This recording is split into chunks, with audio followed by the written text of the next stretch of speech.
Music and Booze with Mo is produced and distributed by EatsDrinksTV, a service of the Center for Culinary Culture, home of the Cocktail Collection, and First Reel Entertainment, and is available wherever fine podcasts can be heard.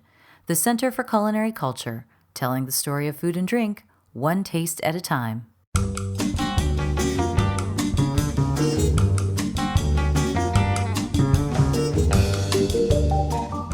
Welcome to Music and Booze with Mo. I'm Mo Herms, and I've worked in the music industry most of my life, so have met some pretty amazing musicians over the years. I also love a good cocktail, and I've encountered some really interesting bartenders as well. It seems that there's a lot of crossover, so when I can, I like to talk to musicians and bartenders about music and booze. Join us at the bar, won't you?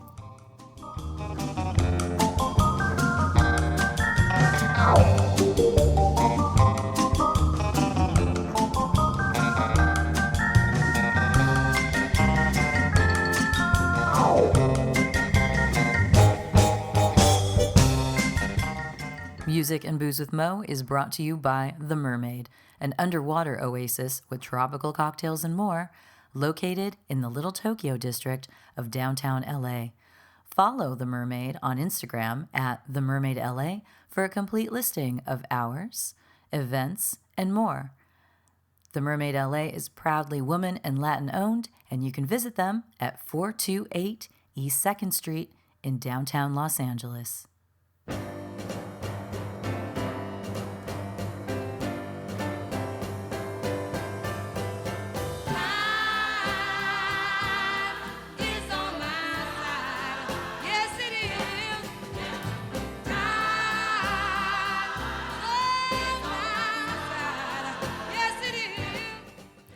I'm so happy to get to travel via Zoom to one of my favorite cities, one where you all know I've spent a lot of time, and that would be New Orleans, to speak to someone I've been really hoping to speak to for a couple of years, and finally it's happened. Miss Abigail Gullo. She started in New York, started training with some of the best, but made her way to New Orleans where she could, find a piece of her soul, and bounced away, bounced back, but we're going to hear about her travels through that and through the theater world, because she is also a singer, and we bonded a little bit on that. But mostly we bonded on Duran Duran, so if you don't like Duran Duran, just listen anyway. You'll learn something. So here she is. I am Abigail Deirdre Gullo. I call myself the Cocktail Queen of New Orleans, which I got from Irma Thomas, because I found out she gave herself the title of Soul Queen of New Orleans. And I'm like, well, then I'm the Cocktail Queen of New Orleans. Like, she's like, just say it, believe it, and make it happen. And I'm like, Irma, I'm with you. I'm the Cocktail Queen of New Orleans. Oh my God, I love that very, very much. But it makes you think of Ian Burrell, who is the International Rum Ambassador, which is also a title he gave to himself, Mm-hmm. and made it a reality. Made it a reality. Yeah. So Cocktail Queen of New Orleans. Very comfortable. I've been very comfortable. I've worked also, obviously, in New York, in Dublin briefly. I had a little forage there into the bar world, and Seattle. But New Orleans is the place that seems to have accepted me the most and celebrated me the most, and it's the place where I feel the most comfortable to be myself. Someone told me once to live in New York City, you have to be successful, and to live in Los Angeles, you have to be good looking.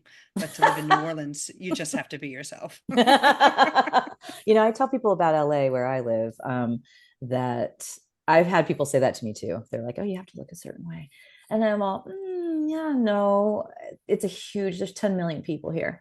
So you can find your people. That's right. You can find it's a big enough city. You could find your people. Yes. But you have to work really hard in order to do so. And then to maintain that. That is for certain. New York people are on top of each other, but you have to make so much money to live there and everything. But New Orleans, which, I've spent so much time there and have it is a piece of my heart, and always will be. There are always these moments where I'm like, how can I get there? And do I want to be that far from my dad at this point in my life? And anytime I'm there though, I'm just like, the community in New Orleans is so strong, necessary, just because there's no city like New Orleans, and that's like good and bad. It's like a true pirate town. It is. It's a pirate town, and we have the most diverse bar scene in the world. And that's all we have really is hospitality as well. Like hospitality is we're a small, tiny city that doesn't make a lot of money, and all we have is hospitality. But you have dive bars, you have cocktail bars, you have cocktail dive bars, you have hotel bars, you have restaurant bars, high-end craft. There's everything here, and we have 24-hour bars, so there's like a cycle of a community that a bunch of us work this shift, and then we go out and support our friends who work the next shift, and then they get off and they go out and support their friends who work the next shift, and then it starts all over again. Oh yeah, I've definitely been at Black Penny at some ungodly hour making sure that my friend gets to bed.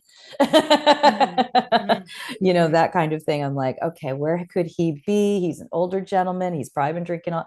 I bet you he's at Black Penny because that is still there, and they all know. Make sure he's safe. That's another thing we have to do. We live in a very hostile environment, both politically and also geographically. It's very hostile with storms, and so we need to depend on each other to help each other out, because we do not have that help instilled in the government or our political system. Absolutely. And our ownership, for sure. Yeah, and that is something that during my time there and getting to know people who live there, I very much realized that. I think that is hand in hand with what you're saying, is you can go to New Orleans and you can be yourself. And the girlfriend that I would house sit for all the time, and I was like, what made you choose New Orleans? And she's like, I can let my freak flag fly and no one will care. And I'm like, that's true. And when I'm there, I realize I do not care either.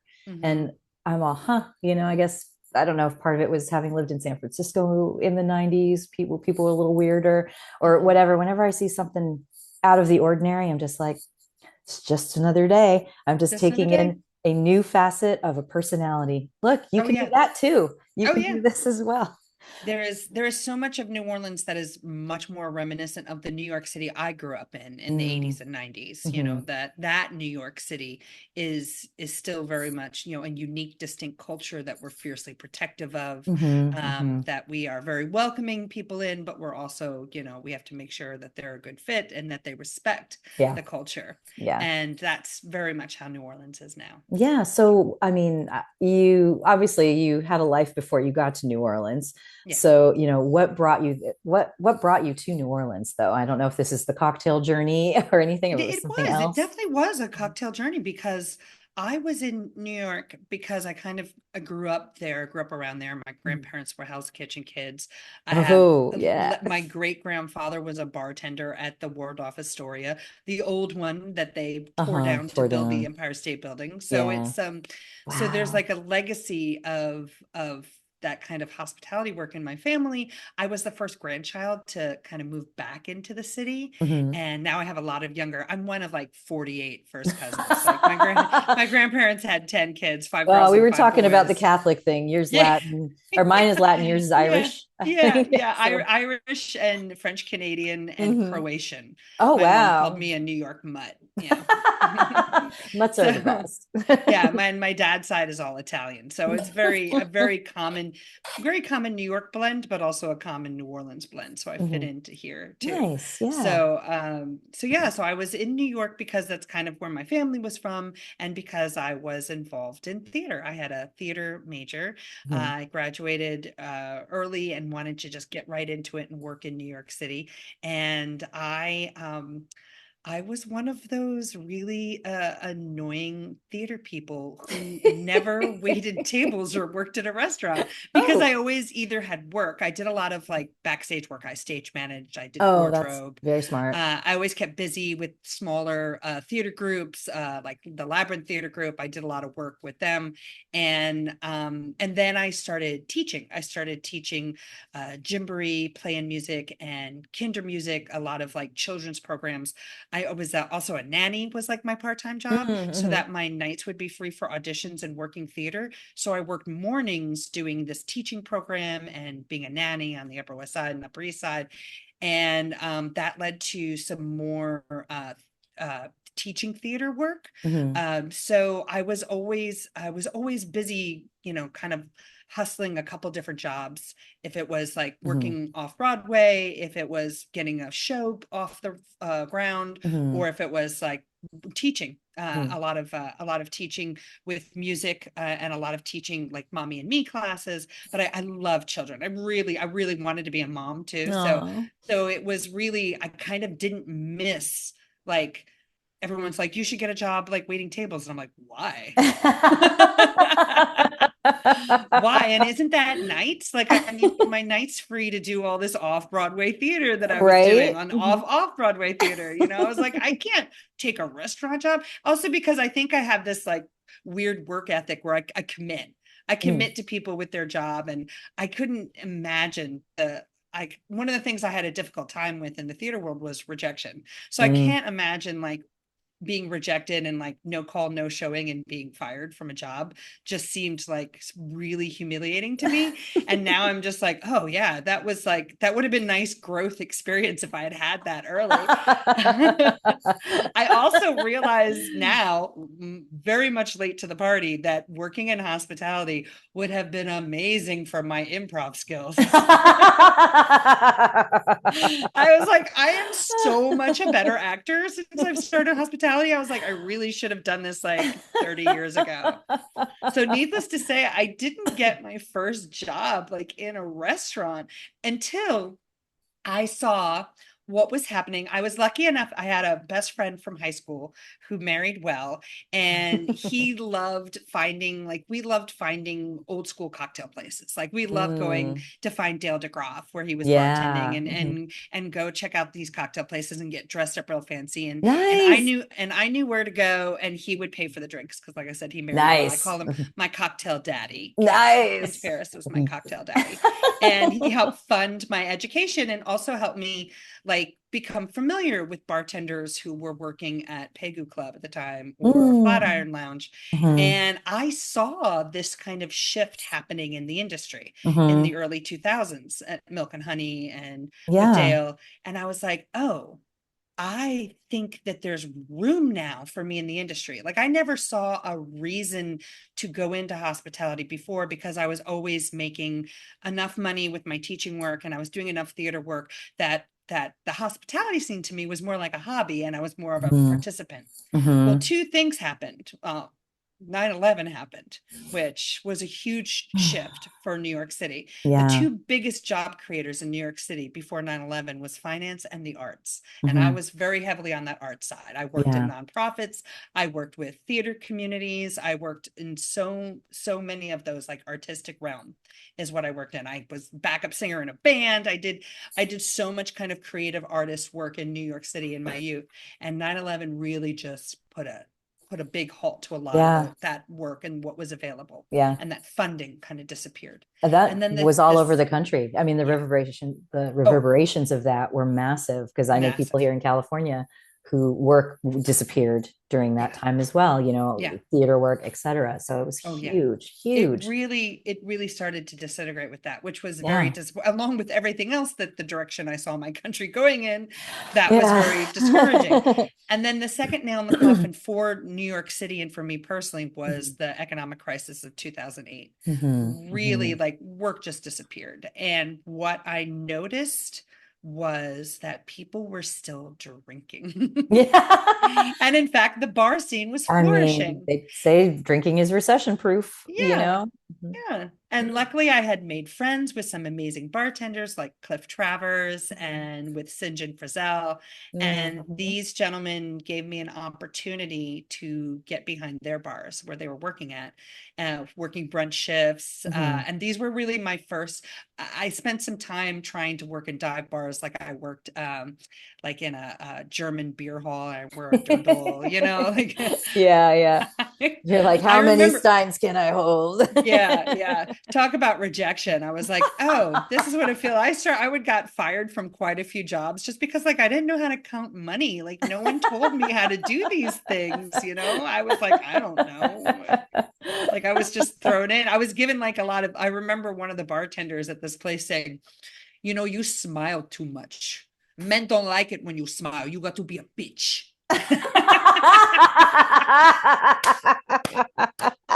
Oh my So that was like the coaching I was getting from this like former East German bartender. Oh She told me I God. smiled too much, and men prefer it if you're mean to them. And I was like, you know what? She has a point. Yeah, I have like... since learned she's kind of right.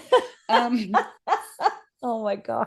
But so I got into like the whole craft scene, and really where I began to flourish was Fort Defiance, because it was a magical time at Fort Defiance. There was just such a wonderful mix, Alexandra and Tyler were there, and it was, I just spoke with her a couple months ago. yeah, she's so amazing. So Like great. such a creative crew. We were Mm-hmm. all so creative and excited. And Ivy Mix and Toby Cicchini also worked behind the bar with me at the same time. Crazy. And it was just a really wonderful time. And I was, on brunch shifts until my friend Scott, sadly, he got into a car accident on his way to work, his shifts.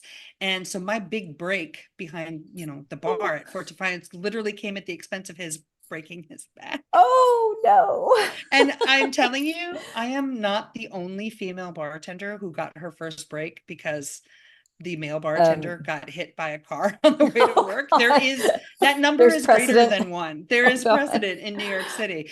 Everyone's fine. Everyone survived. Everyone's good. okay. That's good. At Scott's least a really dear friend of mine. He lives here now in New Oh, Orleans. yay. So everything's good. But yeah, he still claims that he never saw who was driving the car, and suspects that it's me. That's so showgirls of you to shove somebody down the stairs. definitely felt like I was throwing some marbles there. No, it was great to get that big break for me, and I did really well at Fort Defiance, and just really learned how to be a great bartender there, a really great neighborhood bartender, and learned so much about developing cocktails from St. John and Toby. And it was just really an exciting time to be there. And when I heard that some other people I knew were opening up a little place in the East Village called the Beagle, I jumped at that, and I started working at both places, which was such a wonderful, because if I were to look at like my school of bartending, my family tree, I'm definitely like House of Pegu, because St. John kind of came through Audrey, and I spent so much time there and was so in admiration of her. And then House of Sasha, because I worked with Dan Greenbaum and the guys at the Beagle Boys. And just really felt like I've got these two schools of modern mixology. Yeah, for and I real. kind of blended them together for my own style, and felt like I could really run with it. But at the time in New York, I was 15 years older than everyone, and I looked the way I look, and I was a girl. I didn't have a mustache. So I just felt like at the time you needed a mustache. Yeah, and, New York at the thing time was very male centric, and that was a very regimented scene. I mean, there was so much that came out of it, but yes. Yeah. I love those boys like brothers, but it was I was an other for sure. And when I started coming down to New Orleans, I've been coming down to New Orleans since I was a kid. I've always been in love with the city for a lot of different reasons. But when I started coming down for Tales of the Cocktail in like 2007, 2008, I started looking around and seeing women who looked like me running bars. And running restaurants. And I met Miss Ella Brennan from Commander's Palace, and was like, this is a city. And I was really tired of winters, and I had like a really bad breakup. My dog died. I was like, New York, I think I'm done with you, and it felt really hard. It was like breaking free of the orbit of a planet, because I was such everything a hardcore New Yorker. But I remember I came back from One Tales with like a giant fleur-de-lis tattooed on my arm, which was it was like I wanted St. John to give me better shifts at Fort Defiance. So I was like, look how serious I am about being a bartender and about being a New Orleans bartender. And that's when I realized I've kind of like just threw away my acting career. I was like, oh God, what have I done? I'm like, Oh my okay, God, you made a decision, I like, maybe Mhm. I could still play like the saucy tattooed bartender on Mhm. like I a know. biker show or something. Yeah, not gonna lie, I'm always surprised when you find out how many tattoos some of these actors have and I all know. the work they do to cover that stuff But they up do a up lot of work now. to cover it up A if it's worth it. lot. And you know Mhm. what? Just for anyone listening, I'm totally worth I it. I'm believe very you. good. I I absolutely don't believe audition you. anymore, but if people offer me roles, I'm still available. And my tattoos are easy to cover. I'm worth See, it. now there's more than one. So Yeah, heavy into the bartender thing. that's So true. so you realize all that and you're like, I guess I'm going to New Orleans. I guess I'm going to New Orleans. Yeah, the Commander's Palace family was opening up a drinks focused restaurant in the French Quarter, and I pulled out all the stops. I asked Dale DeGroff to write me a resume. I mean, a letter of Oh, yeah, recommendation. yeah. I asked St. John to write me a recommendation. I kind of pulled out all the stops, and they were all like, we think New Orleans would be so lucky to have you, and New Orleans would be so good for you. So I moved Oh. down here in 2012, and it has been such a blessing.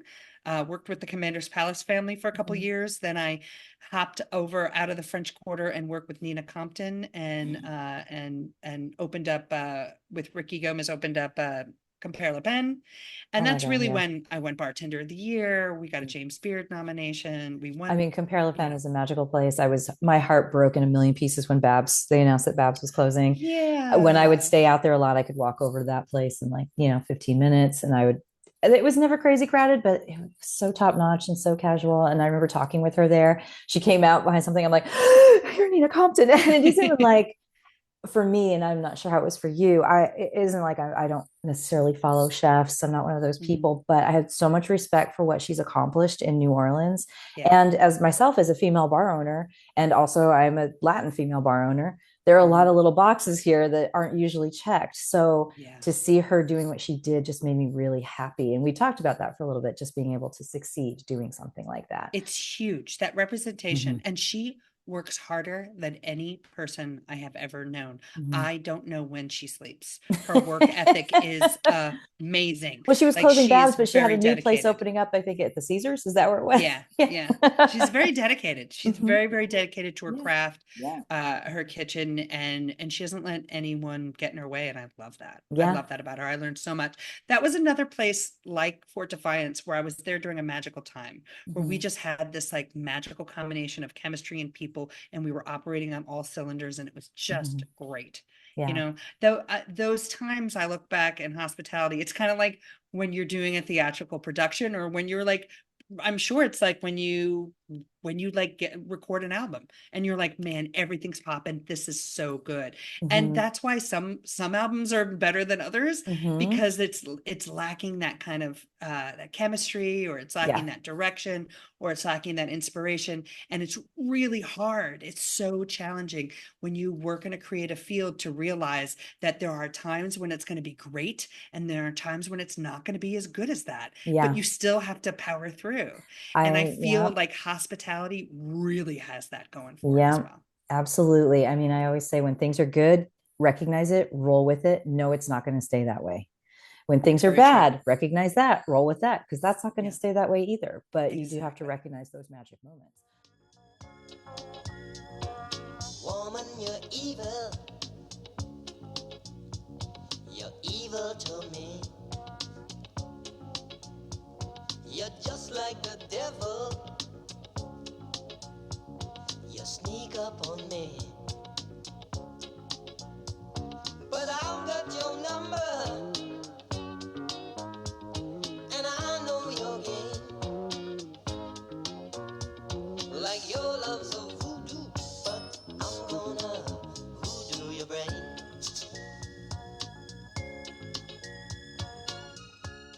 So you're Very at true. Compare Le Pen and you've got your magic moment happening there. And then Yes. so what made you move on? Well, I was really, it was a last ditch effort for Mhm. me to try to start a family. I was Mm. really still so determined to become a mom. Mm. And at this point, I didn't have the financial resources, I didn't have the support. So I was like, well, I have to create that for myself. So Yeah. an old theater contact, believe it or not, all the awards and accolades and everything, I got my next job through an old theater contact, an old roommate of mine in New York, who was working for a a company out in Seattle. Mm-hmm. And he's like, we're restoring an old building and we want to open up this kind of vintage restaurant and bar program. Mm-hmm. And I said, that sounds right up my alley. And it was really exciting to just move to a city where I had, spent very little time. Mm-hmm. And it was just such a different experience and different place for me. And it was, a solid kind of corporate. It was my first salaried job. Like I was still working for tips, Mm-hmm. and I was like, I'm almost 50 and I'm working for tips. Like I'm a little nervous if I fall down and hurt myself. Like, how am I going to survive? Right. So I wanted to start. And there at the time, like New Orleans just wasn't offering salaries like that for people in hospitality. So I had to leave, and it was devastating, but it was, my timing was really good because it was 2019. So I spent a year opening up this beautiful brand new restaurant and hotel in downtown Seattle. And then just when I thought I was going to move up in the company and become a beverage director, it's March COVID. 2020. Yay. Oh God. And I was like, I had to let go of all of my staff. And, thankfully it was like, I was in Seattle and Washington, and I felt okay because they were making more money than me when I sent them home. I was like, good. I'm so glad I was able to like take care of my people. But it was really hard. It was difficult. And, Seattle people were incredibly supportive of essential workers to a point. Yeah. But I got discouraged with, even the most progressive companies that I thought I was with, we're like, we're unprecedented times, take pay cuts while we collect PPP money and continue to acquire companies because, we're billionaires and we're doing great during COVID. And I'm like, and I watched my hospitality, brothers and sisters suffer all over the world, but particular in New Orleans, it really hit me hard because it was the salaries and the pay rates here in New Orleans was one of the reasons why I left. So I knew it was really extra hard on this community, and it broke my heart. And so after a few years, I just felt like I was hoping that there'd be change in the community, and I wanted to be a part of that change. And I thought New Orleans would be a great place to be a part of that change because it is 100% hospitality based. And I wanted, I felt a lot of issues, where I felt a lot of like survivor's guilt that I was doing okay. You're doing I had okay. purchased a home and I was doing okay, but I wasn't doing well enough to feel like I could start my own family. So I decided to kind of let that dream go. And I was feeling a little older, and I was like, well, when I felt young and great was New Orleans. I think I'll go back. I had a similar story I lived in the Bay Area for 18 years, but I was there for 15. Then I was in Los Angeles for 10. And then I had the opportunity to buy a home and all this kind of stuff. And I went up there, and situations changed, circumstances changed, all of this kind of stuff. And for me, I was like, I think I need to go back to LA. Who would have thought? And after a couple of years, sold the house, came back. But when I came back, and I'm curious if this happened to you, when I came back within a couple of weeks, things were being delivered to me. It was like, I was my bar partner and I like had met and we're like, let's go on this journey. Like a new amazing job came in, just things kind of started falling into place. So I'm like, okay, I am supposed to be here. So when you made it back to New Orleans, was it like, welcome back? Here's no. You're like, I gotta crawl again.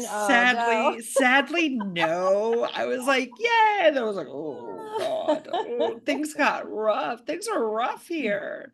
No, it was difficult to have a kind of a step back, but I'm making it work, like I do look for those signs, and I know you were just very like, well, things just happened and fell together, and I'm sure that is happening, but you also did a lot of work to make that happen, and you had a lot of opportunity. I know that. I have never had that opportunity. Yeah, because selling a house is not an easy thing to do either.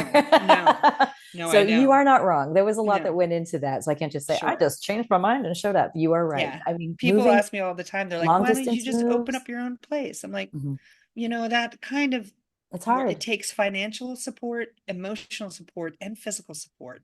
And Yeah. guess what? I don't have any of those Yeah. things. I And have there's a none lot of of those work behind things. it. You're like, oh, you A want lot to of open work. a bar? Okay. So you find the location, you have to get all this paperwork together. You have to get your investors together. You know, there's so many things, as you're It's a lot aware. of things. It's not so easy. It's not Yeah. just like, I want to open a bar. And then 2 weeks Yeah. later, you've got a bar. No, Yeah. there's a No. ton that goes into it. And there's always Yeah. a ton that continues to go into it. So, Mm-hmm. oh, I think your note taker ended on us. Oh, good. Get lost. um, so then when you came back, where did you find yourself? I found myself at Loa Bar at the International Hmm. House Hotel. And I'll tell you Hmm. what I love about this. First of all, it's a kind of legacy bar. It's like the first craft cocktail bar in New Orleans, opened up in Hmm. 1998. It's got a single local owner. Hmm. I've And been. It's a lovely little spot. it's a Hmm. lovely little Yeah, spot. it's so And I cozy. felt like it really demanded a comeback. I wanted to bring it back to its Hmm. kind of glory Yeah. and make it a beautiful little sanctuary and haven. And it's been so wonderful because it's only drinks. Like Hmm. I love my chefs, but it's been really nice to not have to deal with a food program Yeah. and to just be able to focus on cocktails and Hmm. service. And working in a hotel, you become an ambassador for the city. And I'm just so, to be 2 blocks from the French Quarter and to Hmm. be part of in a historic building that has Hmm. so much tied to the history of New Orleans and even the history of just cocktails in New Orleans is important in our bar. So I feel a very special kind of voodoo there. I mean, Loa, it's named for the pantheon of voodoo gods. So it's a sacred space. It feels I've really become like evolved into my most witchy cocktail self here. New Orleans brings that out in someone. Mm-hmm. It definitely does. And that Mm-hmm. actually made me think, like when I went there, I went with a couple friends and I'd been wanting to go and check it out. You were not there. I was hoping that you would be there. And I'd get to meet you like for real. This is a couple of years ago because I was aware of your stellar reputation. But I went there and just really enjoyed it was it was peaceful, Mm-hmm. but that doesn't mean it was mellow and quiet. It Oh was yeah. just, it was warm Mm-hmm. for being in a hotel, which you don't always Yeah. think of hotel bars as being that way. But I remember sitting there, I remember it being warm. I remember it just feeling very cozy and having a wonderful drink. Although there's open space around there, Yeah. it was just inviting. It was something inviting. Yes. So there's definitely that atmosphere there. And I do remember hearing good music. And I think that you sent me some playlists that you actually have crafted for that. And Yes. how can Yes, I you? kind of took over some of the creative direction of the bar. I was able to expand once I got my team in place. I didn't have to be behind the bar as much, Mhm. so I was able to really focus on a lot of other things. And one of the things I got really into was creating these playlists. So much so that I collaborated with my other bartenders last year during what we call festival season. It's Yes. it's what the rest of the world kind of calls spring. It's festival season for us. And I like to really we like to really focus on the music. So we each made cocktails that were in a playlist that was connected to each cocktail on the menu. We had Mhm. it's the only time I put QR codes on the menu. I had to remind people, I'm like, the QR codes linked to a playlist. They're not another Oh, menu. Like each oh, that's drink so had its own cool. QR code that linked to a playlist that went with that particular Just drink. with one So, drink, yeah, had a playlist? every drink had a playlist. So we had like, 8 playlists listed on the menu. Oh, And that then is like one what of I the played was coolest like things what I I've sent you heard. was a compilation of like a All lot of those. them. And it Oh, all started because last year there's a cultural bearer, a real linchpin of the community named Pablo Johnson, who yes. passed He away passed here. away. Mhm. And I was at his memorial service and they shared a link to the music that was playing at his memorial service. And it made me feel so good in a Oh, time when I felt so bad because I missed him so much. The mhm, music made me feel close to him. mhm, And I was reminded, like, man, nothing, I've always said this even since I was a kid, like, nothing moves me like music does. Nothing mhm, transports me to a place where I feel safe, calm, or excited or loved. Like, I mhm. honestly feel like I have never actually been in love with a man because I've never met a man who makes me feel like a Wilco song. Like, it's just, no, Mhm. Oh no. my I'm like, God. oh God, no, Oh, I don't get that kind of that endorphin rush from people like I do from certain songs. Oh my God. So I feel that so hard. I think like probably my most intense relationship was with a musician. I loved his music as well. And he was a good person. You know, I was like, and we're great friends to this day, but it was so, you know, he'd write these songs. I'm like, I know where this comes from. I know what it's about. And there's something about those things. So I feel that, and I've had that, and it's like, oh, it's a drug in itself. It is. It is. It really is. I mean, you know, working in theater, I worked with a lot of famous people, and I was very cool about it. Plus, I was a New Yorker. I mean, New Yorkers now, they're crazy. But in the 90s and 80s, like, we were cool with celebrities. You could be a celebrity in New York, and we didn't give it. We don't care. We don't care. Nobody gives a shit. We don't care. We don't care.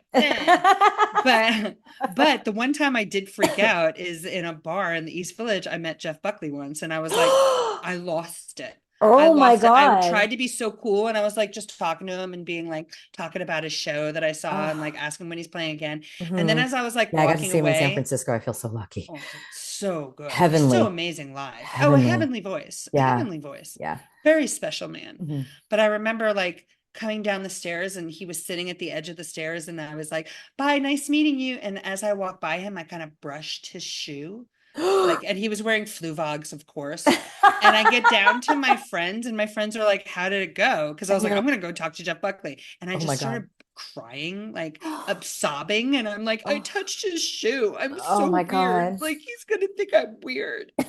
I lost it.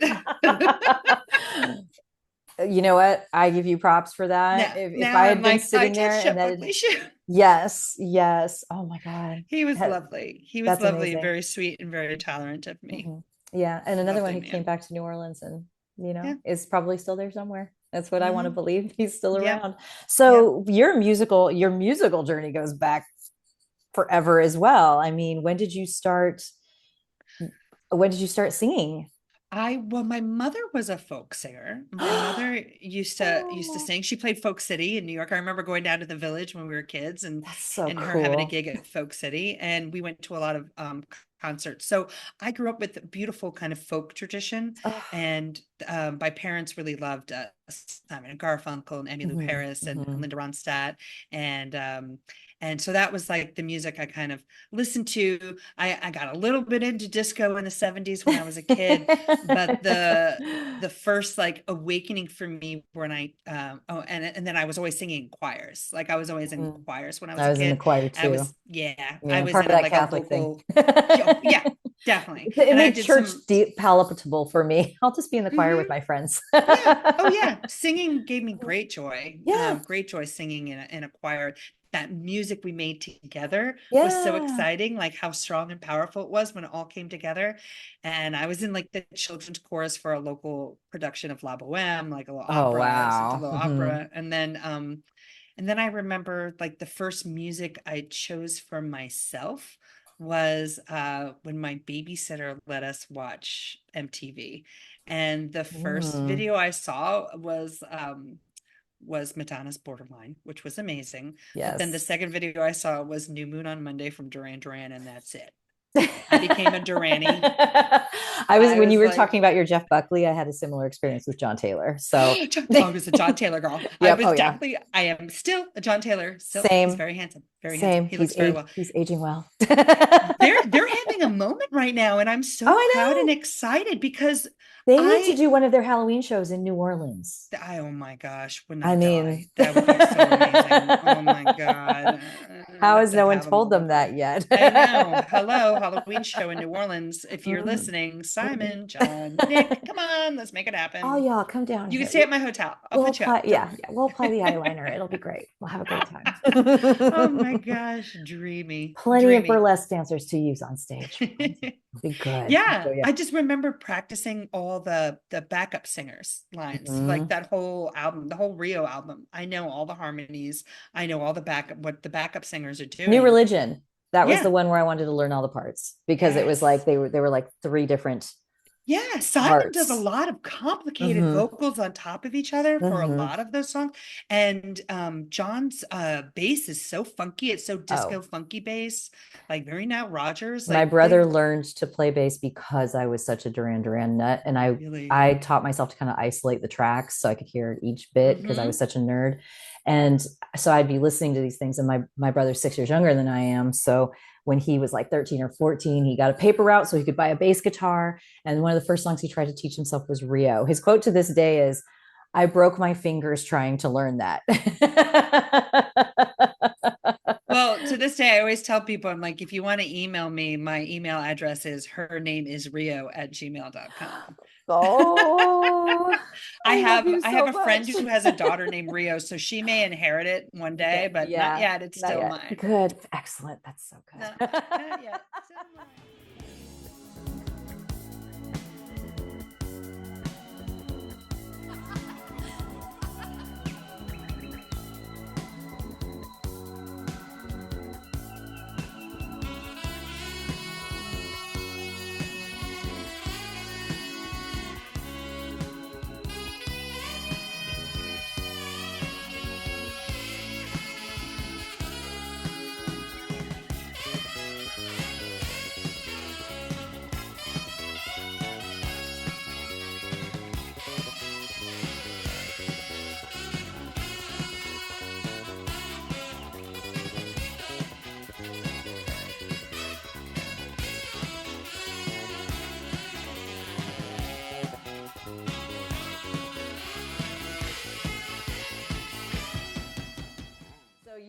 Were already just fascinated with all of that when you were little, and it just like it took you naturally to theater. The theater kind of spoke to me. My dad was a journalist, a radio journalist, so I hung out with him and would like record like fantasy interviews with people and then play songs. Like I would make mixtapes before mixtapes were even a thing. Like I'd do it on 8-tracks at my dad's work, and like create all these weird like, no, I'm going to interview John Taylor from Duran Duran and George Michael and Andrew Ridgely from Wham. Here comes Michael Hutchence. I totally used to do all of that too. I had an 8-track. I had a fancy stereo system. My parents, I guess, just fed me when I was young. Like it had turntable that had pitch control on it. Oh yes, I was an 8-year-old with a turntable with pitch control, and I had an 8-track that could record, but it also had a cassette, and I had a microphone that I could plug into the thing. Yep. So that was a huge deal to have like my dad was one of the first people to get like, he would let me come into work with other cassettes, and I would record a cassette from another cassette. And as soon as they made that available and I had that ability, there was look no out. stopping me. It's like home theater right there. My sister and I used to record soap operas.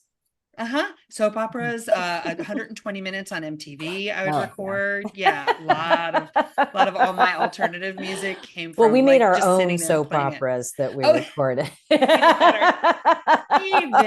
better. But yes, I was recording off of AM radio on my 8-track, so that my mixtape was on an 8-track when I was little. You know, just when you're a nerd, you're a nerd, and everything. When you're a nerd, you're a nerd. Yeah. So did you have like, I mean, when you started in New York, because you were there already, did you actually ever get to land on any of those stages singing in any musicals or anything? Were you back up there? Not so much on any. I did join a band. We did 4-part harmony. It was called Belt, and it was really kind of a bunch of theater people together, like trying to also do like a cover band, but with some originals. And we got to play CBGBs, and we played wetlands. Like I got to play some great stages, like in the 90s. That's like cool. Before they were obviously on the decline on the way out, but I got to hit them before they left, and really enjoyed my time like being a backup singer. As far as musicals go, I mean, there are so many much more talented people than I, and I did enjoy I did my most successful theatrical work is probably a play called Flanagan's Wake, which is like Tony and Tina's Wedding, but it's an Irish wake. It's like an interactive improv musical. And every night I had to improv a song about how I played Fiona Finn, the grieving fiance of the dead man Flanagan. And I had to create a song about how he died and how tragic it was, and how he never got to live out his dream, and his dream was a suggestion from the audience every night. So talk about improv. I hated improv, and all of a sudden I had to do it every night, and I got good at it because I had to sing it. I think that's what helped. I hate like normal improv. I love the fact that I was given, here's a song, make it sort of rhyme, make it sort of dirty, go for it. And that creativity was enough. I had guardrails and I was able to like be creative within those guardrails, and that suited me very well. And then the other thing I love doing in New York that I really miss is live band karaoke.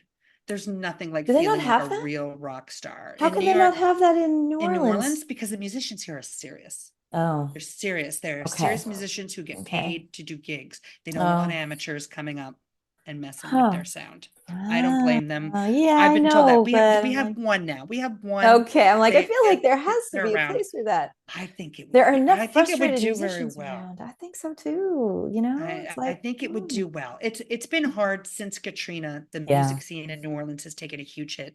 People used to be able to support their families on music, and after Katrina, bars don't pay as much. You got a lot of young artists coming in, undercutting.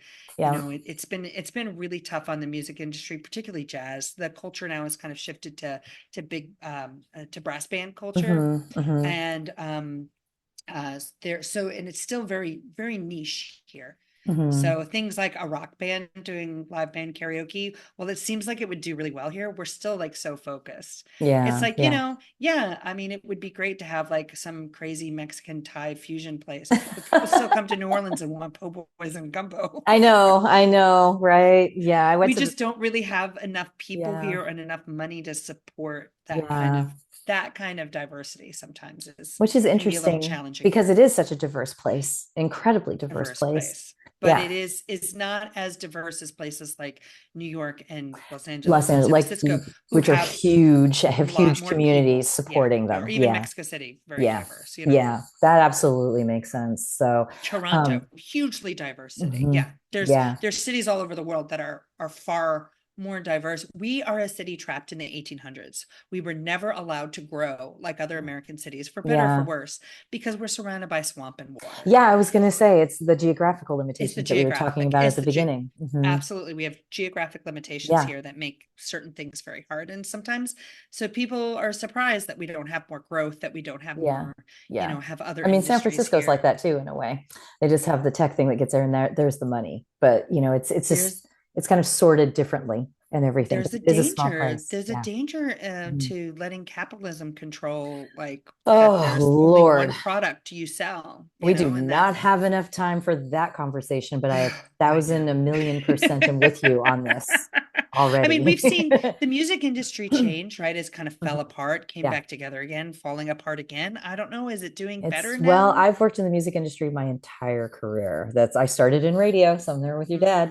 But, you know, basically now I say I work in tech and we focus on music.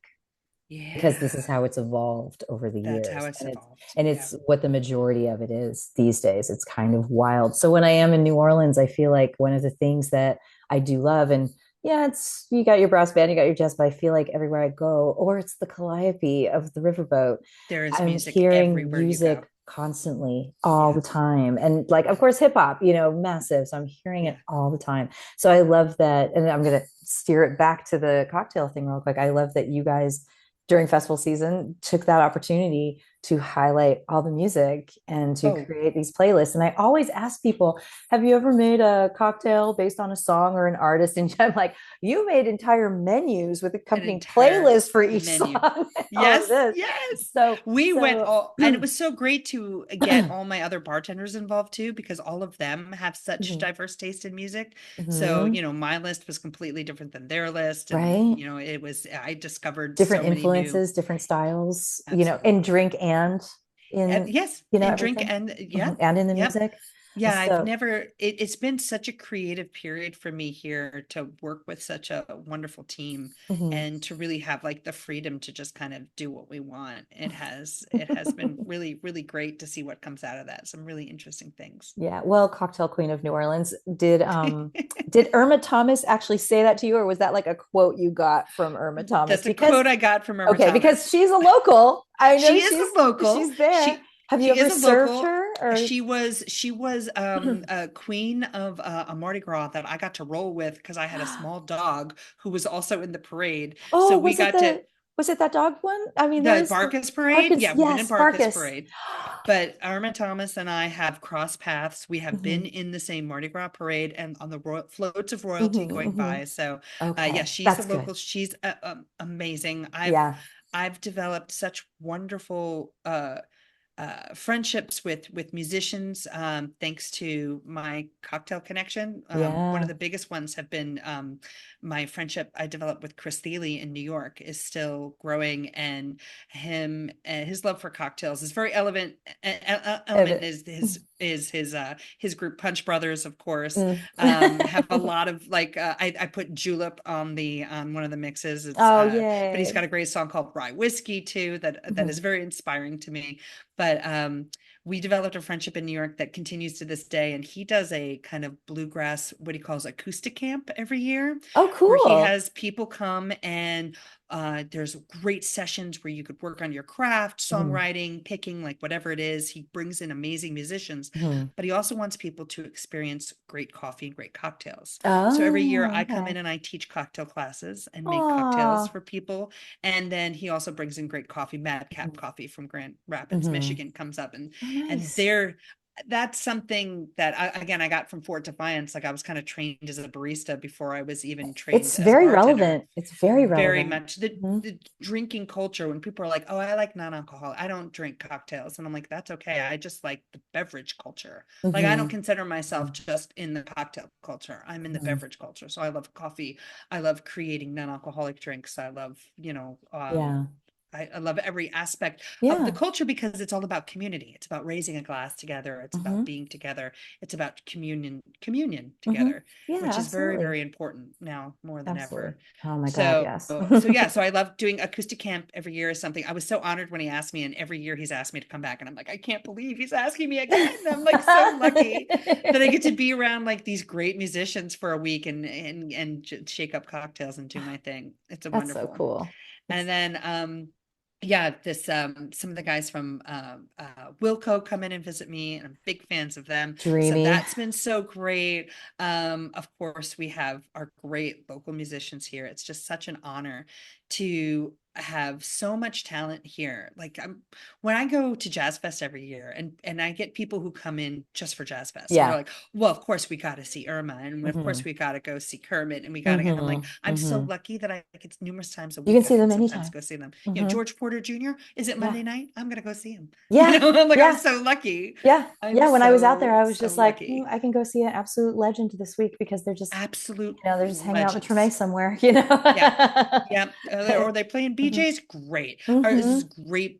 Hmm. Some of the greatest bluesmen, these are, Yeah. these are, these are legacy players Hmm. that we are They, so lucky we still get to see. yeah, because And they just jazz, want to go we have a big jam. band. I just saw Judith Owen and her big band to a Christmas concert, and I'm like, the wave of music from a big band. Hmm. Who gets to experience that anymore? Yeah. You know, Yeah. like I It's used to go to special. Cafe Carlisle in the 90s and see Hmm. Eartha Kitt, so I'm luckier than most. But Hmm. who gets Hmm. to do that now? Who Hmm. has a big band now in their Yeah. band, Yeah. in their city? I do. Yeah. I do. I'm so lucky. An amazing jazz singer. Well, this is probably a great place to wrap things up because I think you tell people where you are because not only do they want to come check out your drinks, but they probably want to know where they should go find some music that week or something, if they come in. So Absolutely. Well, what are your socials? Where can people find you, et cetera, all that stuff? you can find me at my name, Abigail. Gullo is my Instagram. I work at Loa, that's Loa New Orleans on Mhm. Instagram, and that is located in the International House Hotel. Now, Mhm. reach out to me on Instagram if you want to book through the hotel. I might have a special code for you. Oh. You book directly, regardless, book directly. It's so much nicer to Yes. book directly Mhm. with the hotel I always and do. come visit me. We'd love to have you. We're a block and a half from the French Quarter and a block and 2 blocks from my favorite jazz bar, Mahogany Jazz Hall. Still every night, Mhm. great jazz music, incredible absinthe cocktails.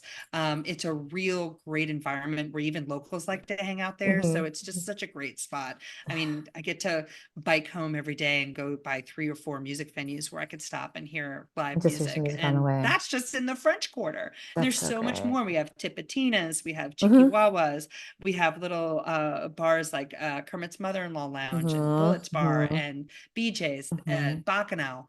Vaughn's. I know Vaughn's. Vaughn's. And what is Yeah. that one that's like, it's almost like Tree Forts. It's like, I Oh, want to say it's the like, Music Village. yes, Music Village. Yeah, I've been out there. Yes. It's like you're Yes. outside You and could there's play like, you could play the houses. yeah. Like they have rigged up the houses to be instruments and you could go in and play a house. Like Yeah. it's a magical creative vortex here. And I can't recommend it enough for people to come anytime. This particular season though is my favorite, carnival season. And people go, oh, I don't know, I don't want to come for Mardi Gras, it's too crazy. Yes, Mardi Gras Day is crazy and you need But if you're there preparation like for the that. month, like right now, this Now, month, carnival season starts January 6th. yeah, You being know, there now, I mean, it's a day for confection. Mardi not Gras this year is what, February 17th, I think, something like Yeah, it that. is. Yeah, It so is. it's coming up. It's kind of quick, It's but quick. It's a short season, short but it's a season. beautiful season full of music. And my absolute favorite part of Mardi Gras is watching these high school bands I was going to say, perform like rock stars.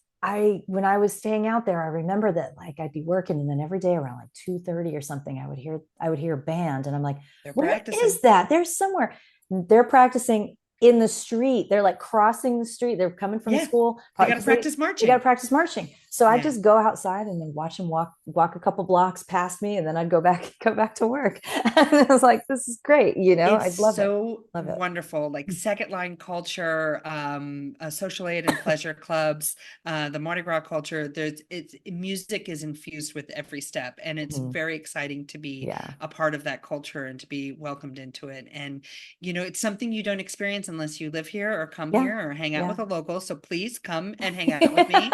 Come visit me. I'd love to take you around. I love to share the magical quality of my city. And you know, even summertime, people are like, it's really hot. I'm like, yeah, you know, I'm like, it's really cold in the winter. What do? Right? You wear a jacket and you wear a coat and every place you go is heated. Well, every place you go here is air conditioned and we get naked. I ask you, which is sexier?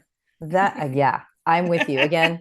Mom from Colombia, we know that tropics right there under the equator. Yeah. But you know what else? When it's that humid, your skin is so dewy and fresh. I tell you, nobody guesses how old I am because I just live in a swamp. I got swamp skin. It's great. I mean, I live in the desert, and so, but I've got the Latin thing working for me, so people don't guess my age either. But when I'm out there, I'm just like, my hair gets bigger, my skin gets clearer. I'm like, yeah, I'm sweating like crazy, but it's just water. It's not like a stink or anything. I'm just always damp. Yes. I can live with I gator out in a pool. I've become a certified water aerobics instructor as well. So I spend a lot of time in the pool. I swim in the same pool that Tennessee Williams used to swim in the second oldest gym in America, a gym that has a bar. By mind you, so that's perfect. That's perfect. It's got everything. All right, so here. To everyone listening, all the tips, they're all coming from Abigail. Get down there. Thank you so much for talking with me about all this today. It was so wonderful to talk to you. I've been wanting to talk with you for a very long time, so I'm really glad it finally worked itself out. I found you. Thank you so much. Thank you.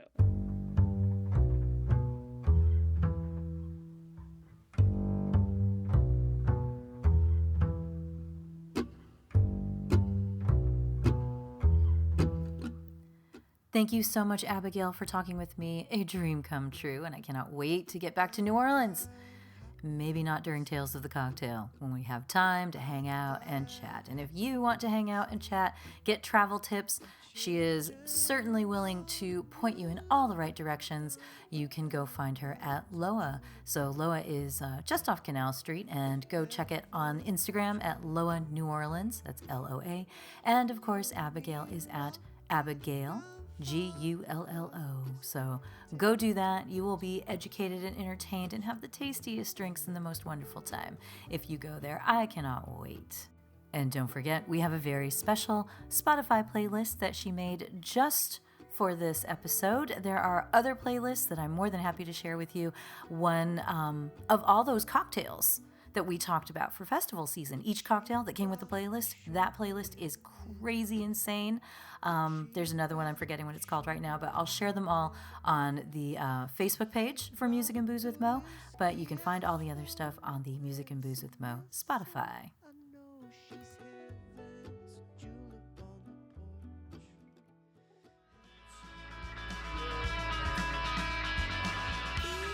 Thank you for tuning in to our barroom chats on Music and Booze with Mo.